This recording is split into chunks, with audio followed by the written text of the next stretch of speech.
Welkom by nog 'n episode van Feit of Versinsel, Vra vir Flip. Ek is Christel Cornelissen en in hierdie reeks speel ek duiwelsadvokaat saam met Flip Buys, hoof van die Solidariteit Beweging. Vandag gesels ons oor die beweging se leierskap en geldsaake. Flip, dag sê. Dankie, is baie lekker om hier te wees.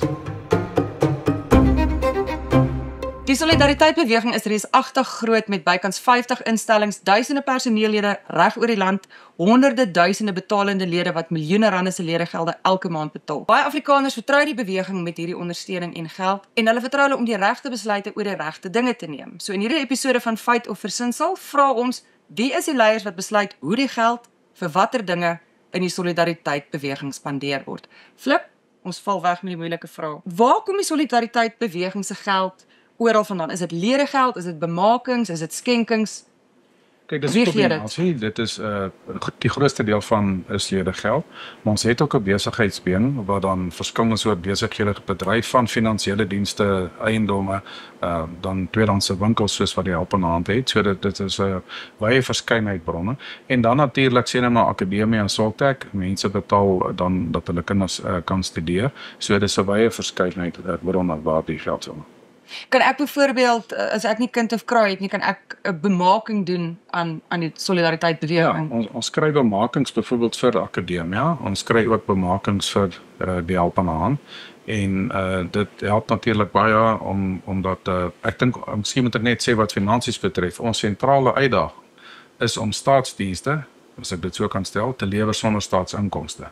So dit is geweldig moeilik en ek dink baie mense wat voorheen hulle boedels nagelaat het of 'n deel daarvan, veral mense wat nie 'n gesinne gehad het nie, vir sê net maar vir hulle ou universiteite, begin ons nou sien begin dit bemaak vir akademie. Okay, so jy praat van staatsdienste sonder die staat se inkomste. Ons praat waarskynlik hier van enorme bedrae geld. Waarheen gaan dit heen? Word dit aan salarisse betaal? Ons weet die staat is berig daarvoor dat departemente grootste gedeelte van hulle begrotings gaan aan salarisse. Is dit dieselfde by Solidariteit Beweging? En wat gaan aan dienste of projekte vir gemeenskappe uitsette, tasbare uitkomste? Ja, kyk hoe dit werk is dat dit dan af van die verskillende instellings, nê. Kom ek sê 'n universiteit soos akademia, uiteraard sal die grootste deel daarvan aan salarisse gaan en van die ander organisasies so sê net maar ons besigheidskant sal sê net maar 10% vir salarisse gaan. By 'n organisasie so Solidariteit aan die vakbondkant wat baie diensintensief is, elke lid kan 'n individuele diens kry, vir persoonlike diens kry. Daar gaan dit kan dit omtrent gaan tot hierso by 45%. So dit hang af van wat die aard van die organisasie self is, maar uiteraard is die hele doel om dit so laag as moontlik te hou. Ons kyk byvoorbeeld na die Help aan Hand en dan is die oorhoofse uitgawes, sê net maar aan, noem dit maar hoofkantoorkostes.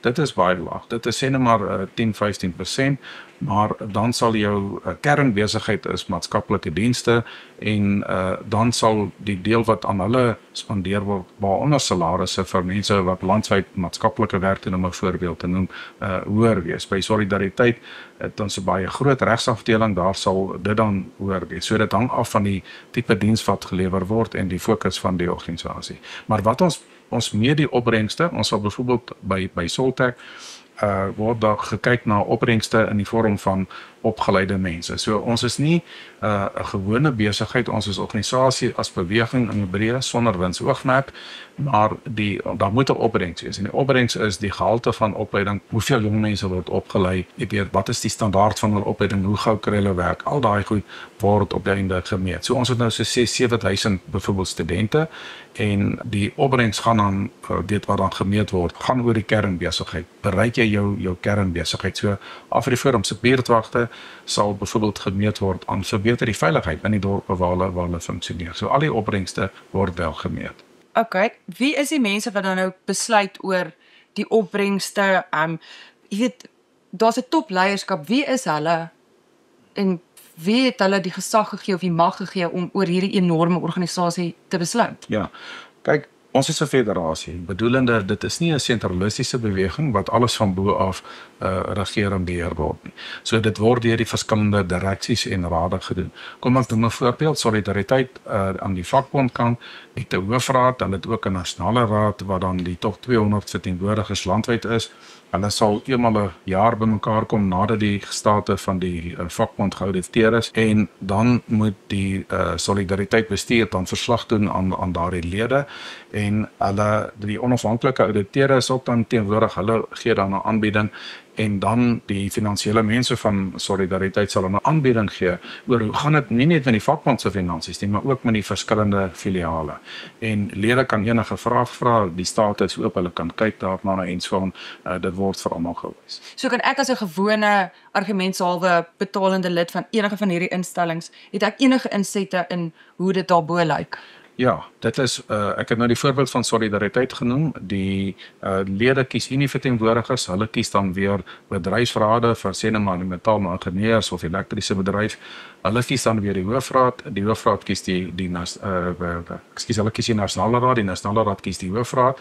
En op al hierdie rade het ons onafhanklike auditkomitees waar die bestuur nie stemreg het nie.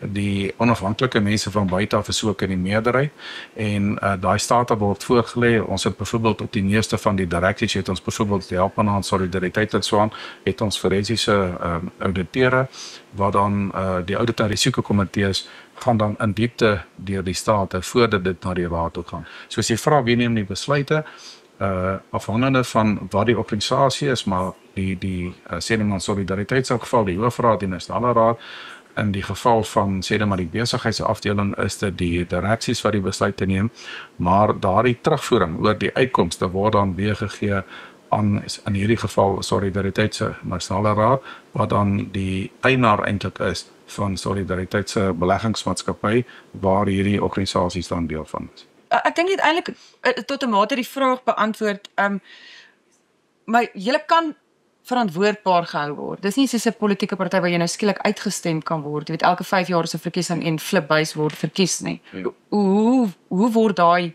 aanspreeklikheid afgedwing? Ja, weer eens elke organisasie, daar's byvoorbeeld aan die besigheidskant is daar organisasies met 'n winsoogmerk wat ons buite aandeelhouers sê.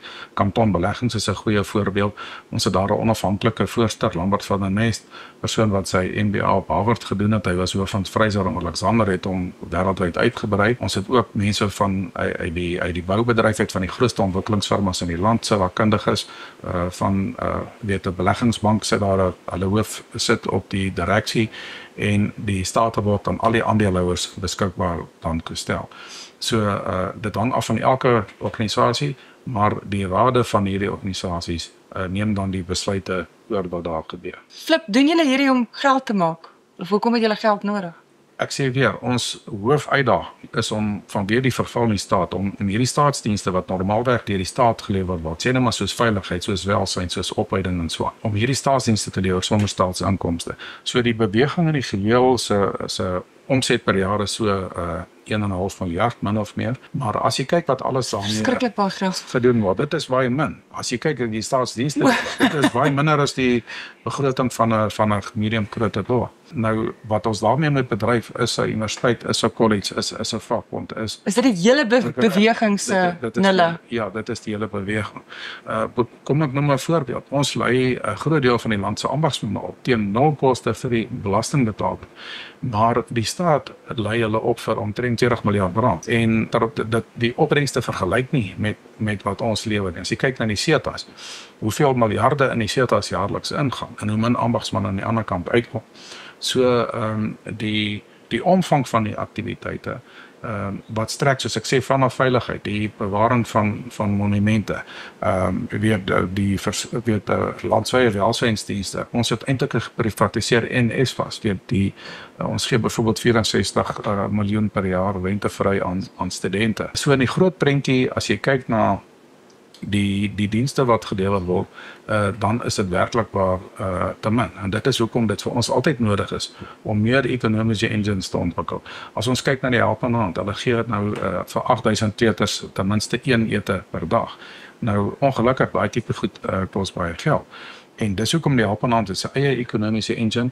Ons doen nie kruissubsidiëring nie. Met ander woorde, jy kan nie Een kan nie die ander een dra nie. jy kan nie akademia se geld wat iemand vir akademia in 'n bemarking nalat sommer net gebruik om die Helpende Hand se kosprojekte te voorsien. Jy weet, so dit is elke bestuur afhangende van die aard van die organisasie moet verantwoordelikheid neem vir daardie organisasie en ook vir sy uitgawes. Flip, laasens, is enige van die solidariteit beweging se finansiële state oop vir die publiek? Is dit deursigtig? Is dit iets waarvoor mense kan vra? Is dit iets waarvoor jy mag vra? Is dit iets waarvoor jy moet vra? Ja, ek het nou die voorbeeld genoem van Solidariteit wat se state met al sy filiale voor 200 mense jaarliks dan vertoon word. Almal kan vra en mense vra baie vra. En daar's ook ander verskillende maniere hoe mense inspraak het. Weet hulle as ek vat nou kom ons vat die hoofraad van Solidariteit het 'n onafhanklike auditkomitee en 'n audit en risikokomitee wat ook dan na die state dan kyk ook na die filiale sin kyk, maar wat ook gebeur is daar is in die beweging is daar al hierdie organisasies het finansiële bestuurders, hulle kom gereeld saam en kyk na mekaar se state en kyk wat se beste praktyk hulle by mekaar kan lewer. En ons is baie dankbaar en net baie trots daar vir 25 jaar dat ons tog elke van ons organisasies skoon audits gekry, was daar deur ons eksterne auditeure nog nooit 'n krisis of bedrog. Ek het net gewonder of iemand se vingers al aan die koekieblik was. Dit so ons is baie trots dat daar by ons nog nooit skoon audits was. Daar was nog nooit 'n geval gewees waar die auditeure gesê het, hoor hierdie state ons kan dit nie audit nie, dis nie auditbaar nie of ons kwalifiseer dit en so aan. So en ons sorg ook dat daar nie oral kontant rond lê. Met ander woorde dit word ons probeer 'n kontantlose organisasie wees en eintlik ek moet eerlik sê ons is baie trots.